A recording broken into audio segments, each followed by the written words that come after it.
I think people need to know and understand more about who we are and why we're here. And I know they're the biggest questions of all, but if I'm going to throw that out to somebody, it's going to be you. So who are we and why are we here? Well, I'm just finishing a book actually about all this. Nearly completed it. What has happened, in my view, and I've been on this case, this particular question, for 30 years or more, is that we've been given a false self-identity on purpose to make us feel that we are powerless, we are limited, and there's nothing we can do to impact upon our lives, really. And the way they've done it is to convince us that human is all we are. Because, we have multiple levels of consciousness operating at different levels. And the way that we directly interact with this world is through the five senses. And, the great majority of people live their life through the five senses alone. It's everything to them. They process reality. They process everything from that perspective. But that's only one part of us. But if you are going to manipulate and oppress to the point where people don't push back against oppression, don't even think it's oppression often, then you have to put people en masse in a tiny bubble of A, perceived reality, and B, perceived self-identity. And so what you want to do is to get them to self-identify the I with this long list of labels that we're given and give ourselves. So man, woman, income bracket, job, race, religion, all these different labels, sexuality now, these are given to us to self-identify with, when what they actually are very, very brief experiences. I mean, I'm coming up to 70. I know how brief life is. It was like I was at Crown Hill School in Leicester yesterday, and I left in 1967. So it's a very brief experience. But what the game is to convince us that that's all we are. Because once you self-identify with those labels, you are immediately, first of all, self-identifying everything with the five senses, because that's the realm that those labels operate in. And secondly, you are putting people in a sense of limitation, a sense of I can't, a sense of powerlessness, a sense of, well, how can you change anything? It's just too big. And what you're seeing, and because, we live in two worlds. There's the world of what I call the global cult, which is a global network of secret societies. And it's secret for a reason. It's keeping secrets from the population. And of course, it's keeping secret as best it can, although the cats and bags are parting company at the moment, of where it's taking the world. But crucially, it has to keep from the mass of the population that question you ask: who are we? What the hell is this place? Because if we knew the full scale of who we are and the full magnitude of what we are, then we wouldn't be easily manipulated and oppressed and suppressed as we are. So I'm not talking about Bill and Joe down the lodge. I'm talking about the inner core of this cult. This knowledge of what reality is and how it all comes together, how our perceptions become our experience, how we are actually creating our own reality through our perceptions, that's all kept from us, has to be. And so what they've set up in our world is a programming operation from cradle to grave through the bravely called education system and the media, the mainstream media and government and all the rest of it, and science, what we bravely call science, and academia and medicine. And if you look at them, some cutting edge, proper scientists, proper doctors, proper academics aside, and they are few, they're basically reading you the script that you are your labels. That's what science is telling you overwhelmingly. You know, you come out of nowhere, you have this brief experience, and then you go into nowhere, life's a bitch, and then you die. You are just your labels. So the more that they can focus our attention and our self-identity in the five senses through these self-identity with labels, the more they're pulling our focus, our point of attention, out of the expanded awareness that we are, which can give you a totally different fix on the world, and into this five sense myopia. And what they're doing systematically, this is a big part of what's happening with the woke thing, though that's, of course, there's many aspects to that. They are subdividing the previous labels, if you look at them. You look at these long list of letters now that are there to provide a self-identity for people, down to the fine detail of their sexuality even.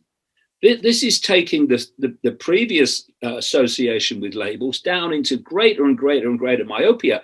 And with every step down, the IMRs, as I call them, the phantom selves, gets more and more limited and focused on smaller and smaller labels, and the further and further away you're getting from expanded levels of consciousness, because you're simply not connecting with it, because your focus is here. And you know what's been encouraging, I think, for me, well, it's not I think, it has been, is the number of people I've heard in maybe the last 6 months saying it's a spiritual war, isn't it? Now, I don't like the word war. It has connotations, but I get what they're saying.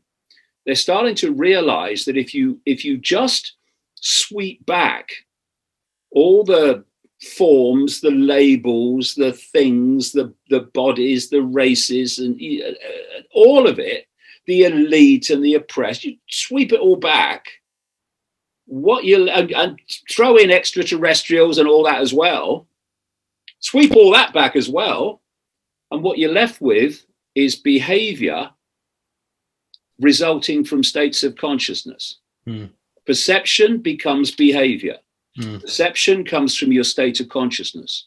So the difference between those running this global cult and your Schwabs and your Gateses and all these people, and deeper ones, the Rothschilds, the Rockefellers, and deeper than that, they are of a certain state of consciousness. That's why they do what they do. And the population, in its various forms, acts as they do because of their state of consciousness. So if you look through this period we've been through, you have two groups of people that have allowed it to happen. And those two groups of people are two particular groups of consciousness. One group just does what it's told without question, what I call press enter people. It doesn't question anything. It rolls up its sleeve. It does what it's told. And then you've got the next group, which is a slightly different consciousness, sometimes more than slightly different consciousness, but it's still in that level of awareness that succumbs to fear. So that consciousness, that second group, can see some of what's happening. It doesn't want to do what it's told to do, but it does it anyway because it's frightened of not doing it. Those two groups are what have allowed the last 2 years to happen. They've allowed every tyranny in history to happen. And the third group, which is a completely different state of consciousness, is one which can see it, or at least to an extent, doesn't want to do it, and therefore doesn't do it. And that's the group that's overthrown every tyranny in history. Why are people at different levels? If you want to class it as levels, I mean, it's quite interesting the way you're putting it, because it almost sounds like a bit of a game as well. Like you're at different levels of the game. Why are people, however you want to frame it, at different levels, or why are people at different levels of consciousness? Why is that? I mean, this is very straightforward. You know, one of the reasons that people give their power away to understanding reality to scientists and academics and all these people is they think it's complex and they're not clever enough to work it out. It's actually not complex. If you break it down to the whole basics, it's actually very simple. It might look complex the way it all plays out, but it's actually simple in its basic form. So, so my consciousness is different to someone who just rolls up their sleeve and says, yes, sir, no, sir, 3 bags full. Why is that? It's simple. When someone tells me, and this, of course, is the same for you and endless other people now, hallelujah. When someone says to me, do this, I say, why? And if you can't give me a good reason why, then I'm not going to do it. I'm going to question what you're saying. And if you can't produce the evidence to support what you're saying, then I'm not going to take you seriously. And I don't care if you've got a uniform on or a luminous bloody jacket or you've got some fancy title. I'm not doing it. So that's the choice that I make. And I make it because I have the self-respect, key this is, that I'm not going to do what I'm told just because someone in authority tells me to do it. Because I don't perceive myself as inferior to someone in a luminous jacket, funnily enough. And I don't feel myself superior to them either. This is a two-way thing. So what you've got with, and also I have the awareness to say, look, I can work this out. I have the ability to work this out. I don't have to listen to authority to tell me what's going on. I can work it out. Other people in a different state of consciousness, the presenter people, as I call them, they don't think they've got the ability to work it out. And therefore what they do is, and they don't have the self-respect, unfortunately, to say, I'm not doing what you're telling me because you're telling me. Show me why. Convince me. And therefore they become people who perceive that authority must know best because they don't think they know best. They don't think they can know best. And so in the end, it's literally what your perception of self is and what your perception of the world is. And that this is why if you look at perception, which is the foundation of everything, it's what they're trying to manipulate all the time. This is the whole foundation of the conspiracy, is control of perception, because then you control behavior. Where does perception come from? It comes from information received. An information, Carl, that you allow yourself to receive. So if you are, for instance, going through the last 2 years, watching only the BBC and ITV and CNN, then you are not going to get the information that's going to give you a breadth of possibility. You're going to get the information that's going to give you one possibility, which is the official possibility. And if you don't have the self-respect, but also the basic streetwiseness to know that these media organizations lie to you, then you're just going to take what they say as true, and that's going to become your reality. That's going to become your perception. And as a result of being your perception is going to become your behavior. And that's what's happened. I mean, you know, this cult knows this. I mean, you know, you're well aware that the foundation drivers of all the restrictions have been psychologists like Susan Icke in Britain, a stalwart of the British Communist Party. They've been driving the restrictions. and they're all been based on psychology, because this is the stadium in which the whole of life is played out. You control perception, you control behavior, you control enough perception, you control human society.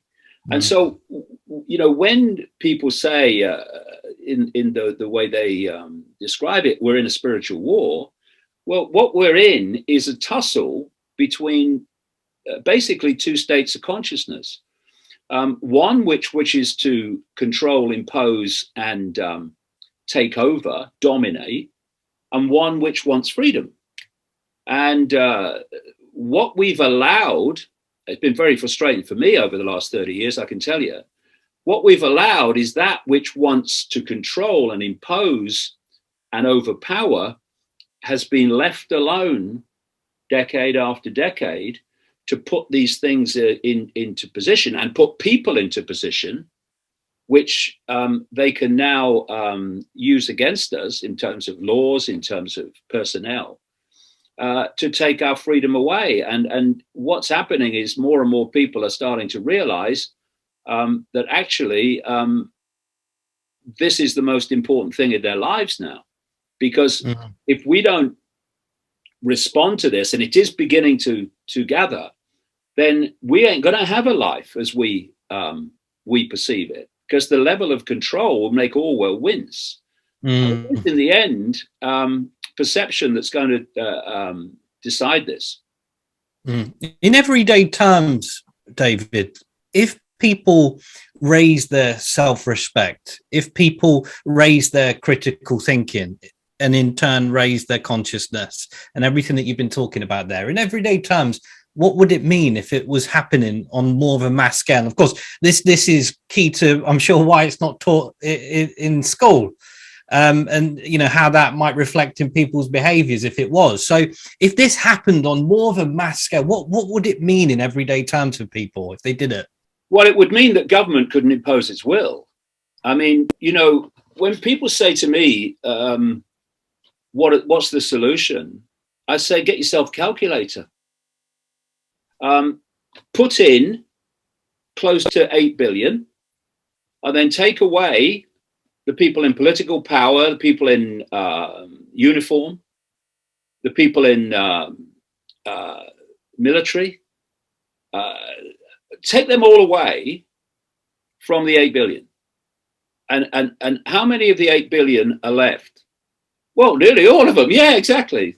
It's that's it. And you know, if you look at the truckers in Canada, well, what they did was fantastic, and there's going to be a lot of knock on from that, which is going to be very positive. So if people were fully awake, or not even fully awake, but awake to the level of self-respect that I'm talking about, there wouldn't have been a city in Canada that would have been functioning once the emergency rules were in, and the Trudeau came out with his nonsense and Freeland, these two World Economic Forum gophers, that Canada would have stopped, and the Parliament would have had no body servicing the Parliament. They wouldn't have been able to get cars because there'd be no one would drive them. They would get no food delivered to Parliament. This is what would have happened if you reach that state of consciousness en masse. But of course, that's not what happens, because you've got these two groups. The first group would say, yeah, stop the truckers, yeah, can't do that, can they? And the other group says, well, I kind of agree with what they're doing, but, you know, it's consequences of me getting involved. And that's what this thing was about, you know, with going for the even, you know, $50 contributed to the truckers fund. That's why they targeted them. That's why the cult-owned media was naming these people, because they're terrified of unity. The only way that they can control billions of people is to divide and rule them, is to deunify them, is to play them off against each other, which we've seen very much in the last 2 years, of course. And anything that's about unity, they're terrified of. And so I think one of the things that's kind of happened where they pulled the brakes off a bit for a bit. It's not intended to stay like that, but they've pulled it off for a bit. So that to an extent, they're trying to divert people's attention away, and of course they have with what's going on in Ukraine, because they want to take the steam. You know, they want to burst the bubble of what was developing, and so they're terrified of unity, which is why, as you well know, those that put themselves on public display who can see it, and the truckers could see it, people supporting the truckers could see it, then they have to be destroyed. And another symbol of seeing it is not to roll up your arm. And that's why they've done so much to try to target those people, because those people, by that action, are telling you they're in the third group. And they want to destroy them. They want the American military. They want that mentality out. And the police, they want it out. They want it out of government. They want it out of everywhere. They want it out of the health service around the world. But again, you come back to this. There's billions of us, and there's a handful of them. And if enough unity can be brought together among the billions, well, it's game over. I mean, you know, you saw, I was at the march actually in London when there was this basically dual protest between the people that have been there for the last 2 years, and then in came all these National Health Service staff who didn't want to go through the mandatory impositions. And, you know, they were throwing their uniforms and stuff into Parliament and everything. And that built up, and enough of them, and this is the point, this is, again, makes the point, enough of them said, we're not having it. Mm-hmm. And because enough of them said that we're not having it, the impact of sacking them would have been so monumental that they withdrew it. Now, if a great number of those people that said we're not having it had had it, and it was a much smaller number, they'd have sacked them. So all the time, every indication, we have the power, but people have to have the backbone to express that power and not be frightened of authority. And the unity side of it, David, again, from an everyday aspect, from what we understand about all the good things, you know, the classic side of love over fear, the unity side of it, if it happened on a grander scale, how do you envisage that? Is that something above and beyond our comprehension at the moment? I always remember a scene in The Matrix with the architect, and he said, we designed a system, a matrix, and it was perfect, but it didn't work because it was perfect. And I suppose this is where this kind of balance comes in, the yin and yang type stuff. How do you see that in regards to unity and where we can go with consciousness, where we can go as a race? How do you see it? Well, you know, two things. It's self-respect and it's mutual respect. I have a simple philosophy on life. Do what you like so long as you don't impose it on anyone else. What you do with your life is none of my business. It's my business when you're imposing it on someone else or you're imposing it on me. So, you know, if you want to do this, that, or the other, then do it, you know, as long as everybody involved is quite okay with that. But don't start, imposing on everyone else.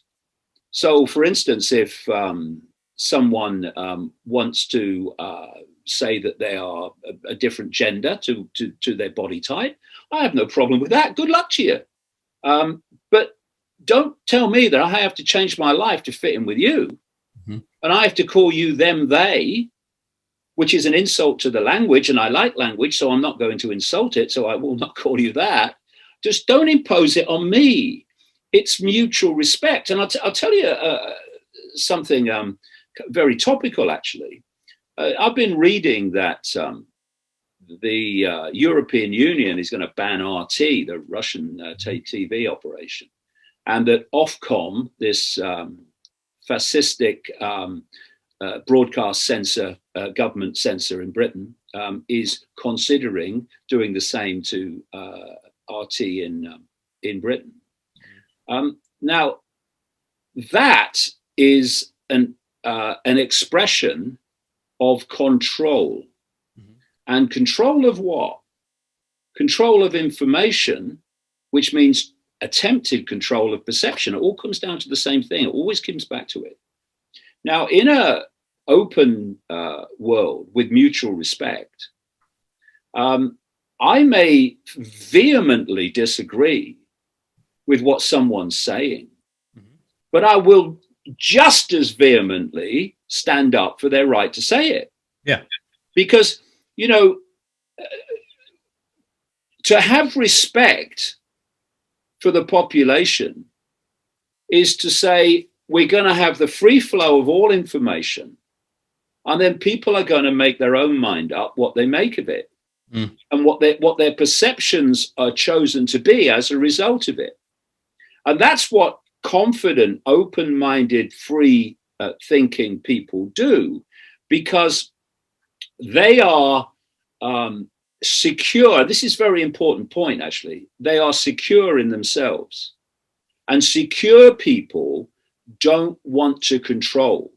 They just want to get on with their lives. Yeah. They don't want to control others. Mm-hmm. Insecure people want to control others. Mm-hmm. That's why you'll never meet a control freak who isn't insecure. Mm-hmm. Or they might do the bravado and all the outward confidence, trying to convince themselves as much as anyone else. But inside, they have complete insecurity. And this cult, in all its forms and in all its levels, is deeply insecure. Mm. And that's why it has to control everything. It couldn't. It will never be at peace with controlling a football team. It would have to control both teams and the referee. It has to know the outcome of the game before the game starts. Otherwise, it can't stand states of flux, in other words, which it can't call. So that's why it goes around trying to control everything and controlling all sides in every situation. Whereas open-minded people, they and truly conscious people, they are not in that situation. They're quite happy for the free flow of information to flow, because they are confident, first of all, that they can stand their ground in any debate. I don't want to. The last thing I want to do is censor anybody. Why would I? Because if I censor someone else, I'm censoring myself. Yeah. If any one person doesn't have freedom of speech, no one has it. Yeah. Because all that's left is the right to conform to what is considered okay freedom of speech, which is not freedom at all. So what this cult is doing in its insecurity, because it knows that its stance, its claims, its narrative cannot stand the light of debate and exposure, it has to go around silencing everybody. And of course, we're reaching now historical levels of it outside wartime.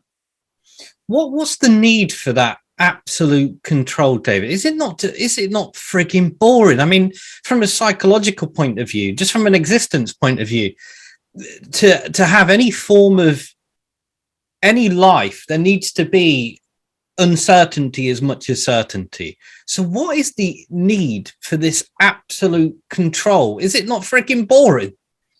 Well, for them it's necessary. This is interesting because we can go a bit deeper into this whole what is this consciousness? It's a question I've been asking for decades. I want to know the consciousness that's driving this cult. And as I've gone around looking at different religions and different ancient concepts in ancient societies and cultures, you find a very, very compelling common theme. And what's happened is that people have become so focused on what divides them, they can't see how much they agree on. So you look at Christianity, and I don't follow a religion. I don't have an Hindu religion, but you look at Christianity, and they talk about the devil and Satan and demons. You look at the Gnostic belief system, and they talk about Yaldabaoth, exactly the same as the devil. And they talk about the archons, Greek for rulers, which are the Christian demons. You look at the Islamic belief system, and you see Iblis and Satan and the jinn. And then you go across to North America, and you find the concept in the Native American culture and the Native Canadian culture of Wetiko, which is they call a mind virus. And when you actually break it down, just put the names aside, how do they describe what they're putting their different names to? And you find that it's the same, basically. Mm-hmm. It is a very imbalanced, inverted, that's why the world's mm-hmm. inverted, mm-hmm. State of consciousness. I define evil as the absence of love. You take love out of something, evil is pretty much remaining, especially if you take it out totally.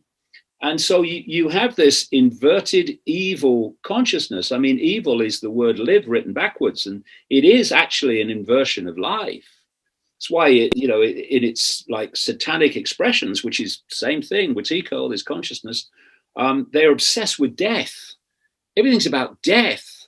And, to this Wetiko consciousness, I'll call it Wetiko, I could call it all of them, any of the names, a war is a banquet, because they're obsessed with death. And this consciousness literally feeds off the energy of death, of fear, of anxiety, and all these low vibrational emotions. So interesting, you've mentioned the Matrix. When the Morpheus character held up the battery and said the machines have turned humans into one of these, that was actually symbolically a very profound truth. Because this consciousness, and you look around the different cultures and all these different expressions of this around the world, they're all agreed that actually this is what's happening. This consciousness, this inverted consciousness, chaotic consciousness, this evil consciousness, is feeding off human low vibrational energy. So things like opening your heart, love, joy.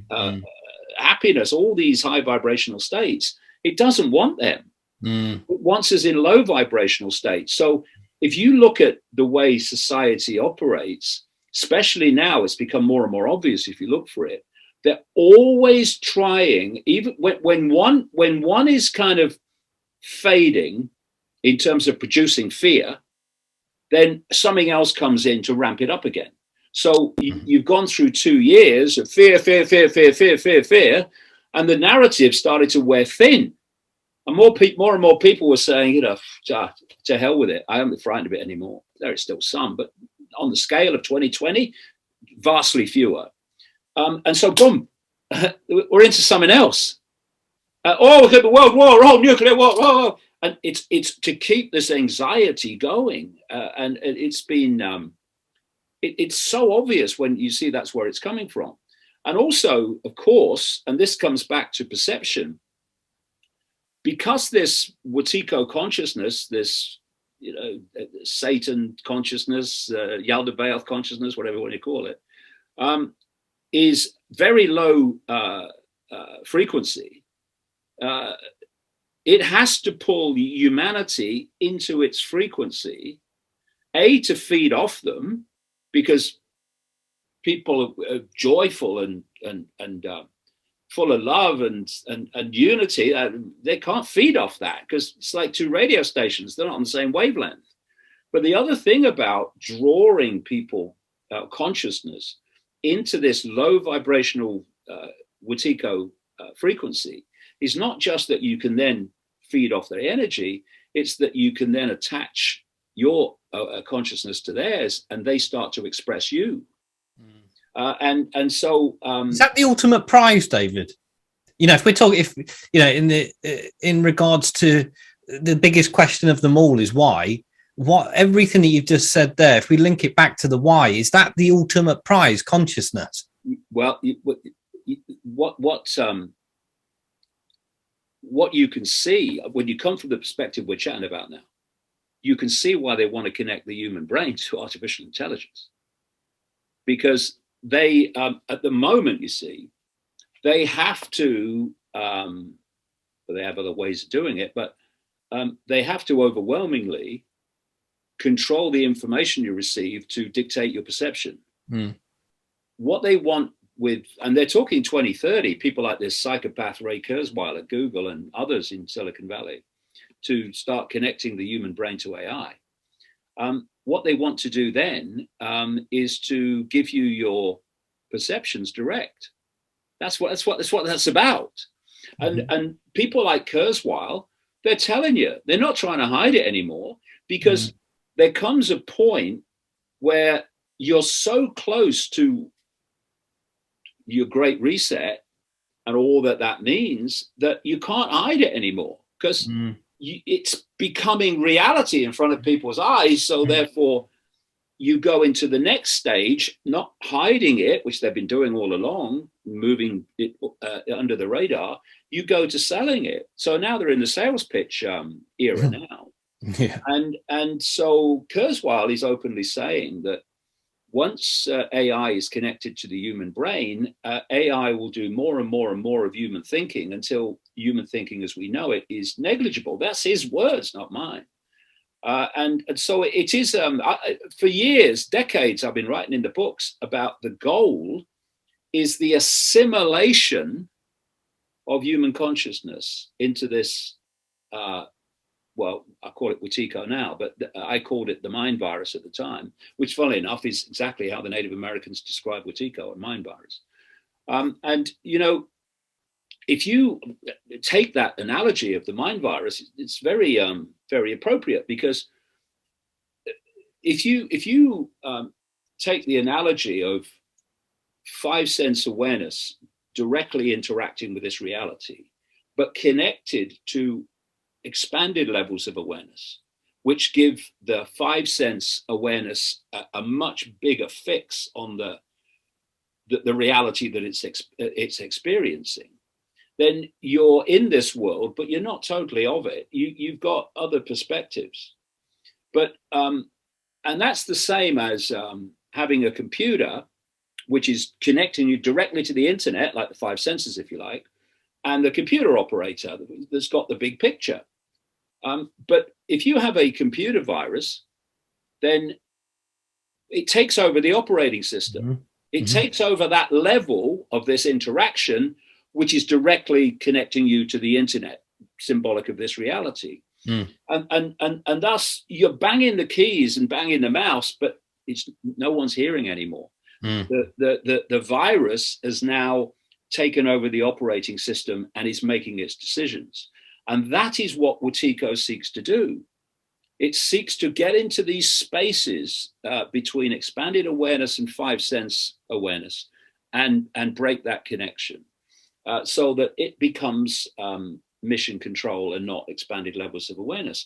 And you know, you go on these marches and stuff in London, and you know, I was on a program while the truckers protest was going on in Ottawa, and there was 2 people on it that had been there. I think one of them was already there, was coming from there. And one of the things they said was, you know, we've never felt energy like it. Yeah. You know, and you get this again and again. Now, you know, we've all been on, you know, marches against wars and stuff long ago. And that's a certain, you know, mentality, often quite aggressive. But in these marches and rallies in London, there's something else, and it's getting more powerful. The last one I was at, about, last month, it was even more of this Absolutely. type. There's this love, this unity, this joy, which is it's just a beautiful energy. It's powerful, but it carries peace as well, doesn't it? Exactly. Yeah. But that's this expanded state of awareness becoming manifest.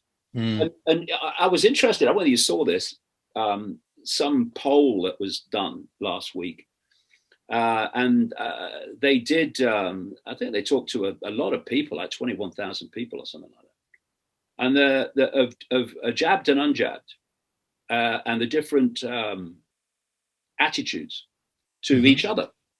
Yeah, rings a bell. Yeah, remember that. Yeah, and they found that the jabs were, had a hostile view. Yeah, unjabbed, but that was not coming back the other way, and that is an expression of this consciousness, and this is the change that where it's going to take place, because that consciousness is untouched by Wetiko, this low vibrational state of consciousness, and if you're not touched by that, then you're in a much more powerful position, because you're in control of your own mind again.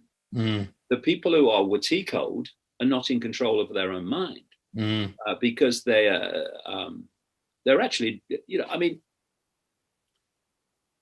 if you look at that large group of people worldwide in the 2 years since 2020 who just did what they did without question, that's Wetiko. Because why is a Wetiko mind going to question a Wetiko agenda? It's not. It's just going to do. And this is the foundation of it. This is where it's coming from. And what we mustn't do, and it is a bloody challenge, is as they're throwing these cards at us, latest one unfolding now, is not to get pulled into it. Yeah. Because if you get pulled into it, because what Wetiko is doing is fighting itself all the time, sets up these things all the time. So, you look at Putin and what he's done in Ukraine, that's Wetiko.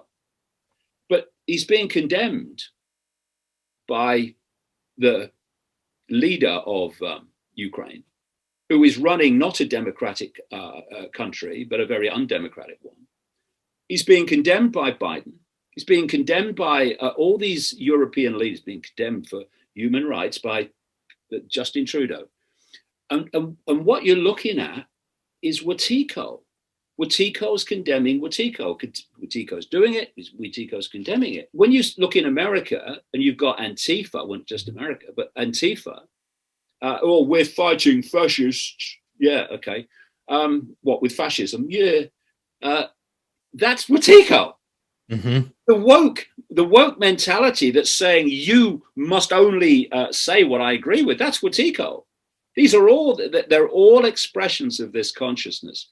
And yet that which says people should be allowed to have their opinion and people should make their own minds up about what they think of it, that's beyond Wetiko. And so it is absolutely a consciousness tussle that we're involved in. And you know what? People can see it. People can sniff it. It's this energy type thing, whether it's vibrational or frequencies or whatever it is. And more people are seeing it. And what's your advice for people as well? And I include myself in this very much in regards to current events, making people question more, bringing out more critical thinking, upping the awareness and the consciousness. And for some people, literally being dragged across, although they don't quite want it. It's like, do you know what? If I don't do that procedure, I lose my job, or, lots of things happen in their lives because people react when things happen to them. Lots of things happening to lots of people. What's your advice for people who are, who are just waking up or certainly questioning things more? I'm talking to a guy who has faced so many challenges throughout his life for decades now, and you've never faltered. You've been on this path. So I suppose the other string to that, David, is it worth it? Oh, it's absolutely been worth it. I would tell you what, though, mate. There were many occasions it didn't seem like it. Actually, year after year after year after year, it didn't seem like it. But something drives you on. And the thing is, once the penny drops of what's happening and where it's planned to go, I don't know about other people, but you can't walk away. I mean, you can't walk away and ignore it. Well, I couldn't anyway. I mean, how do you bloody sleep at night? How do you shave in the morning without averting your eyes? When you know where this is planned to go, and you see the kids in the street, and you know what their future is going to be like if this is not headed off, and you do it because it's right. And this is a big part of this expanded state of awareness, which is not the Buddha sitting cross-legged on a bloody mountain or under a tree. Everybody has expanded levels of consciousness Mm. because we're all, in the end, a point of attention within the same Mm. infinite state of consciousness. It's a choice. You can live your life like that, and you can live your life like that, and they're completely different lives. And you know, not much irritates me because I've been there and done that, and had the bloody lot thrown at me. But one thing that makes me go, "Oh God, no," is when I'm described as a New Age conspiracy theorist. Right now, you can call me a conspiracy theorist. I couldn't care less, but the New Age stuff, it's nonsense. You know, I looked at that arena very early on in the 1990s because at that time, if you were trying to understand reality, it was the only kind of arena where anything was happening. And I used to speak at whole life expos that used to go on then in America, where it was all that stuff, and you had this perfect food made in a perfect way with perfect water. I used to go to something. I say, yeah, I'll have some of that. You got any ketchup? You know what I mean? Just for a laugh. And it's like ketchup, but because they tend to stand themselves a bit seriously. But what I was seeing was you have to do this. You have to go on a quest. Oh. You have to get yourself a guru. You have to do this. You have to do that. You have to do that. And you know, all I've done, which transformed my life, was to re-evaluate my self-identity. It was that simple. What you identify with is what you connect with. It's so freaking simple. And when I see these complicated guru bloody things going on, oh, you got to do this and you got to do that. No, reevaluate the I, and everything comes from that. So if you perceive yourself to be the labels of a human life, and that's you, that's all you are, then you are operating on the frequency represented by that self-identity. The cult knows this. This is why it's subdividing labels in the woke arena to get people into smaller and smaller senses of self. Maybe that's what that New Age thing as well was a little bit as well, David. It's putting people in boxes and you have to be a certain way. And again, when you do that, it's a form of control, isn't it? Yeah. So, I mean, this word spirituality, I mean, it has connotations. Spirituality is just life. It's who we are. But people, if you see, people have to label everything, and I understand, you do the little labels because then this label from that label, and that's all right, as long as they're freaking labels. Once you start self-identifying with them, you become them. So instead of self-identifying with the labels of a human life, you self-identify the I with being expanded consciousness, having the experience called human. And it may seem trite and kind of pedantic. It's not. It changes everything. Because once you self-identify the I with expanded levels of consciousness, you connect with those expanded levels of consciousness. What you identify with, you become. And thus you start to see the world completely differently. That will never see what's going on because it can only see dots. It sees everything. If you look at the five senses, it decodes the world, or they decode the world. The visual one decodes the world as form, because that's the only frequency it can perceive. And in between is empty space. But there is no empty space. It's all consciousness. It's all energy. It's all possibility and probability waiting to manifest. Waiting to manifest how? Through the perception or connection between us and this quantum field of possibility and probability that we're all part of, like fish swimming in a sea.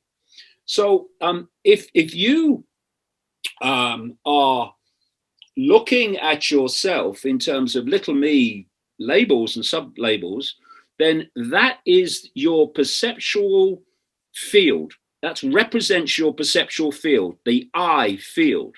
So that I field is going to be so tiny and so limited and so low vibrational because it's reflecting your self-identity, which perceives itself in those very same terms of limitation, and I can't. And therefore, you interact with the field of possibility and probability consciousness on that level, within that frequency band. So what you're going to do is you're going to connect with possibility and probability in the field that reflects the band of that you are connecting with. So your perception is going to manifest that reality. Little me is going to live a little me life, because that's what you are creating. And that's why this cult knows that. It knows this. That's why it knows that if it can control your perception, it doesn't only control your behavior, it controls your life experience. Whereas when you self-identify with being consciousness, ultimately all consciousness, having an experience called human, then that expansion of self-identity reflects in the expansion of your perceptual field. Now you're interacting with the field of possibility and probability on a vastly greater scale and a higher level of frequency, which comes from a higher level of self-identity and perception of self. And suddenly your life starts to reflect that. You start to find amazing synchronicities and coincidences and bits of luck just when you need them. Coming into your life. I experienced it, and obviously I'm watching this all the time. I see it happening in other people. I have for 30 odd years, seeing this process of awakening. What is awakening? Oh, I'm awakening. No, what are you awakening from? You're awakening from the five sense prison cell. That's what you're awakening from. You're awakening from the bubble of limited self-identity and limited perception of reality. And once you go through that process, now you're not seeing dots, you're seeing pictures and patterns. The pixels are becoming pictures, and suddenly you can see it.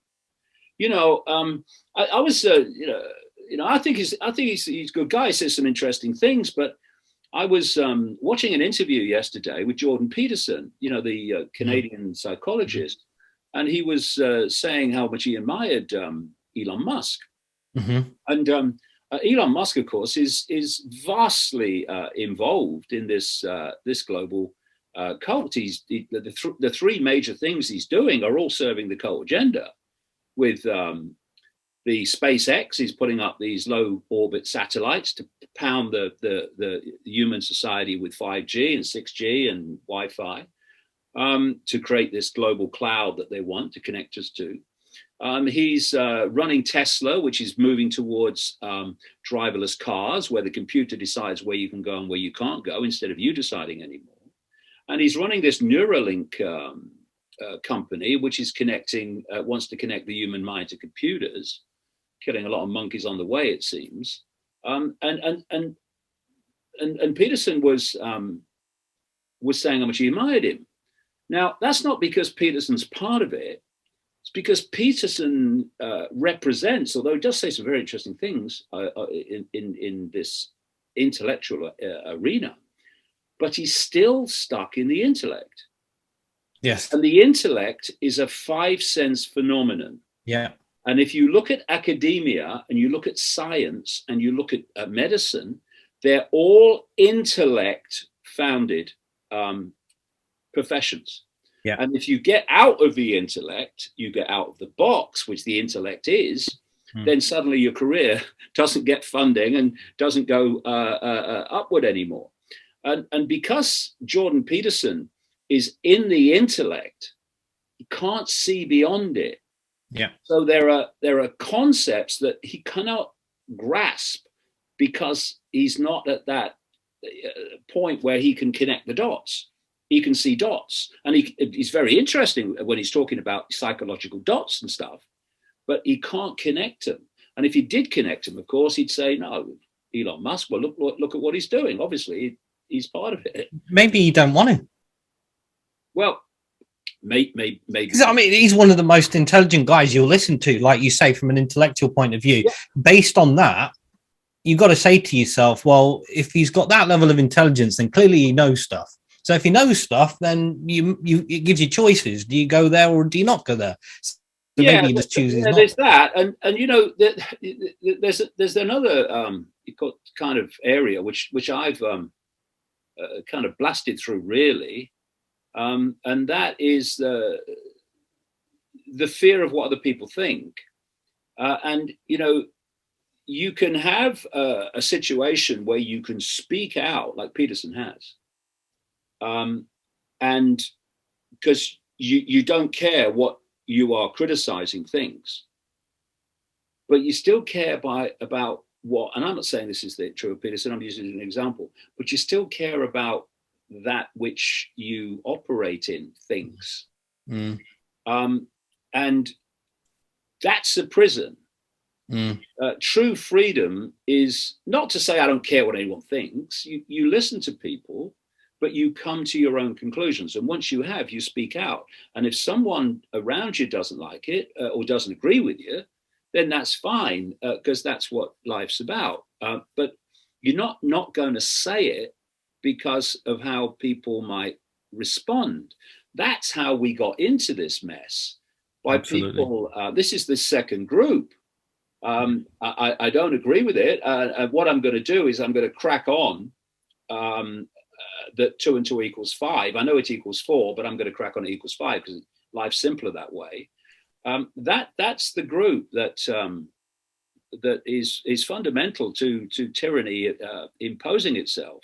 But that's the indoctrination, isn't it, David? That's what we're taught from a very early age, to be bothered about what that person's thinking, to be bothered about what that celebrity's doing or not doing, and you got to think like this. And if you defy that and you don't go with what the room's saying, then you're an outcast. This is just the pure indoctrination, isn't it? Exactly that. And if you look, Carl, at the woke mentality, which of course is cult billionaire funded.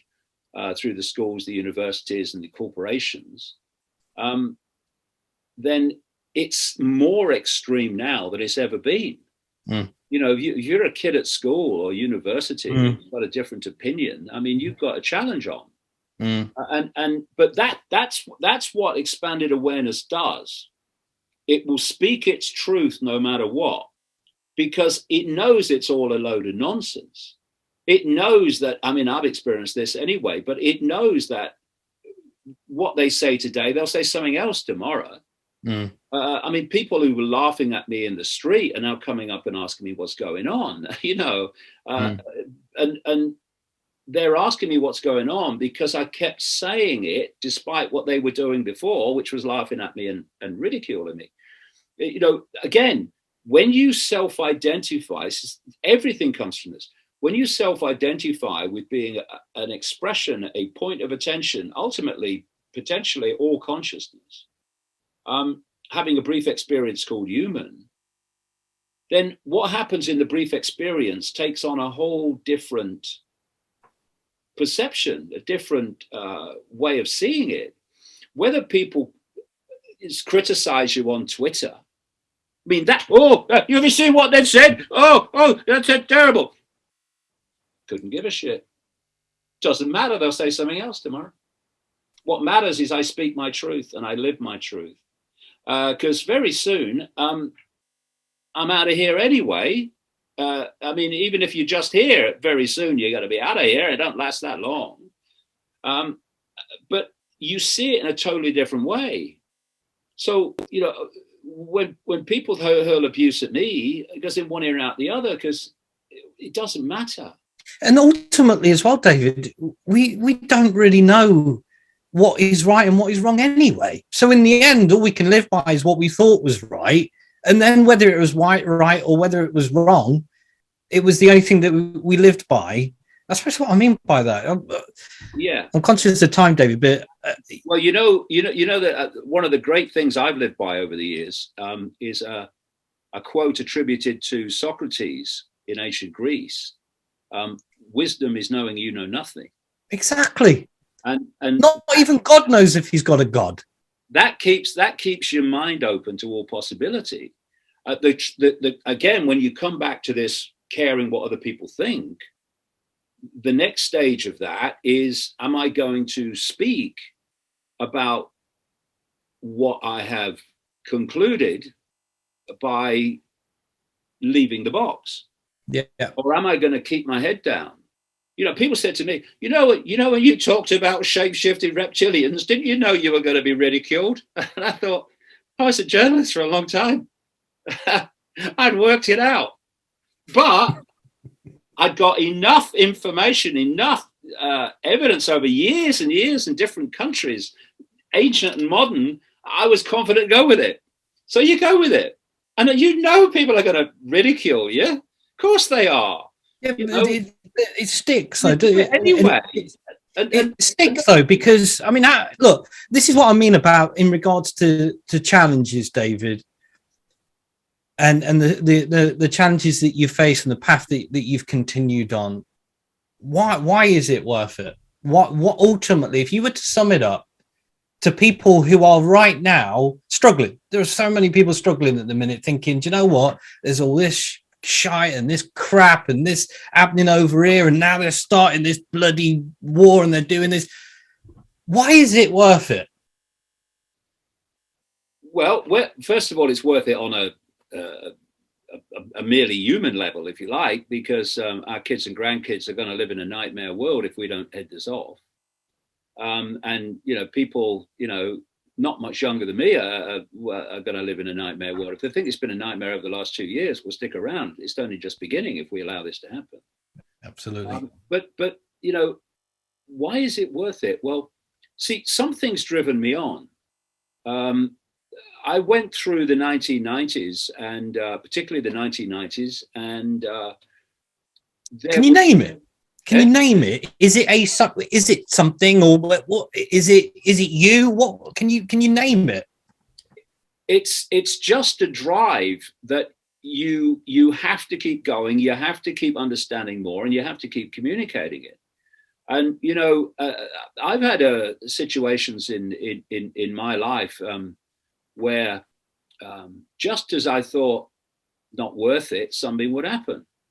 So I went around America in 1996, speaking to nobody for 3 months. Nobody.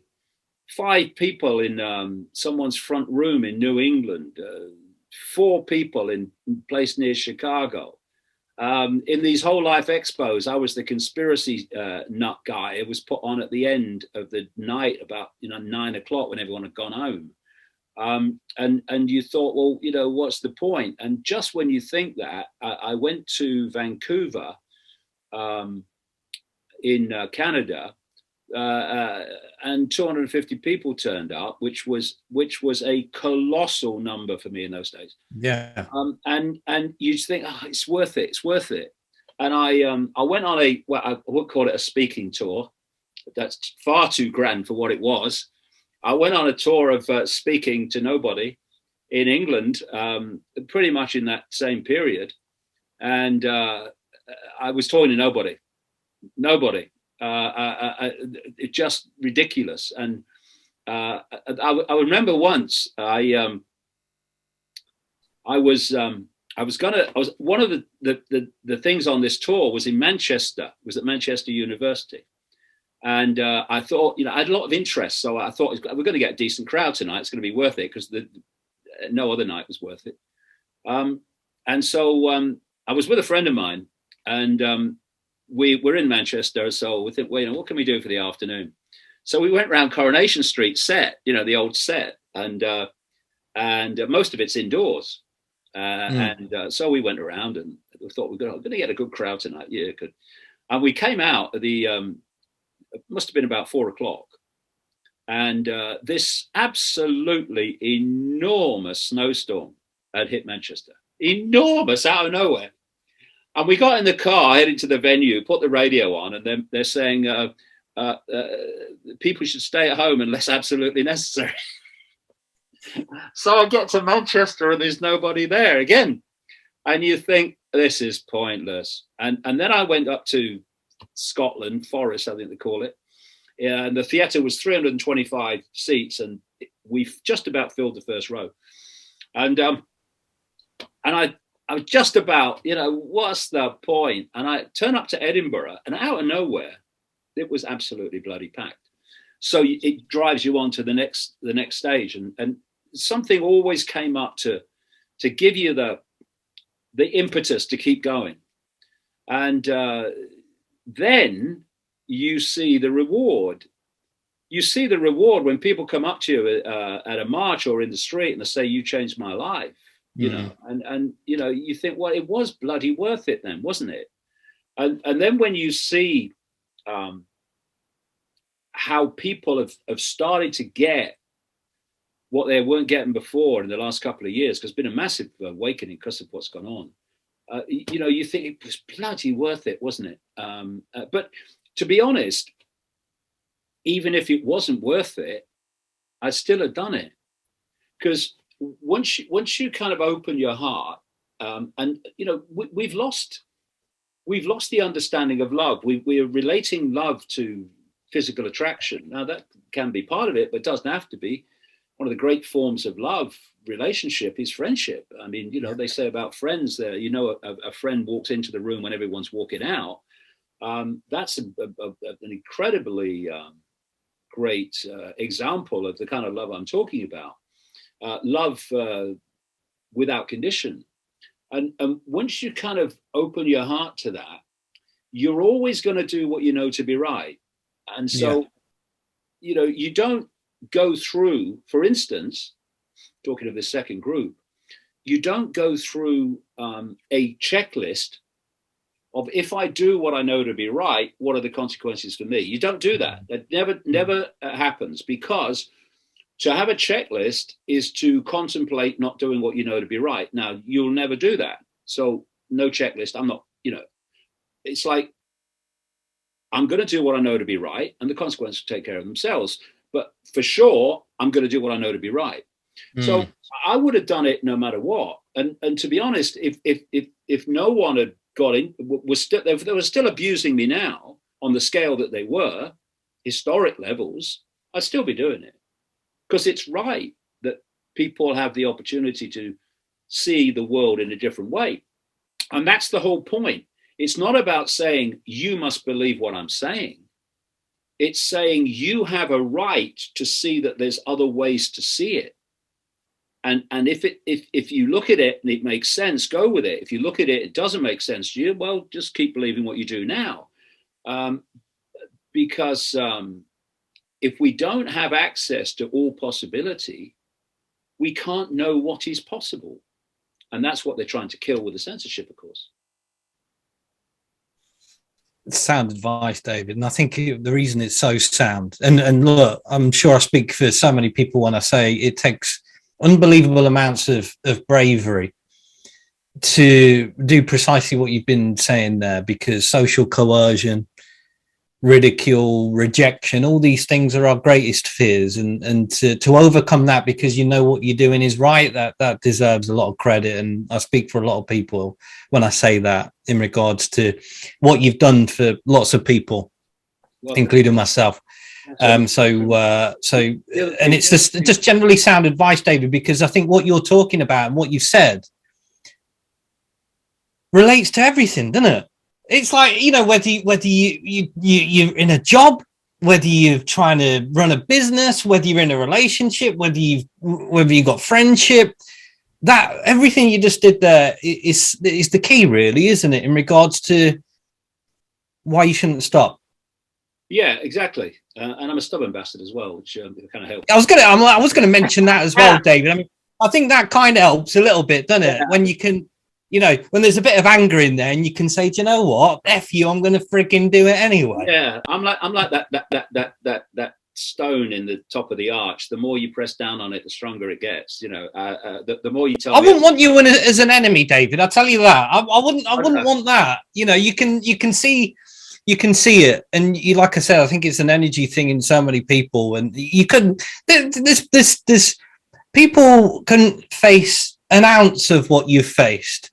So there's so many people who couldn't have done that. They would have crumbled And like I said, it's a credit to you. Why? Because, you know, if I look at certain recent events, you know, if it wasn't for a lot of things happening, then people wouldn't be questioning certain things. And it's even for myself, David, it still shocks me now how all those years ago you were on it, my friend. You've been on it. You've been on it, and you know, and it's encouraging for so many people. And I think as more and more people get on this journey, let's see where it goes. I tell you what, the one thing I hope I've shown people is if you speak your truth, you can not only survive, you can prosper, but you have to keep speaking your truth. You know, there's this thing about the cancel culture.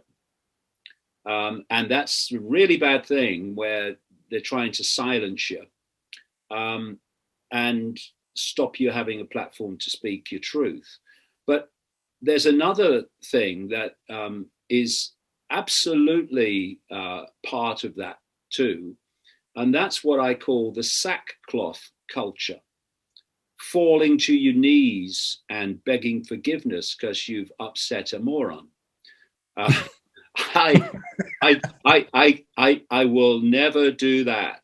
And you've got to keep speaking your truth. And the more they tell you you shouldn't, the more you should, because they're telling you why you should. You know, just speak your truth. Why wouldn't you? To not speak your truth is to hand over your self-respect.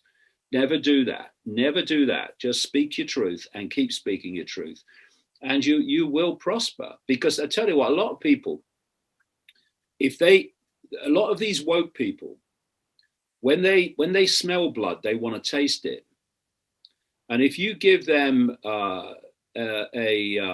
what they're looking for, which is the sackcloth reaction, then all they want to do is go on until you're destroyed. Well, I ain't going to be destroyed. And I don't do sackcloth, and I don't do shutting up just because a moron tells me I should.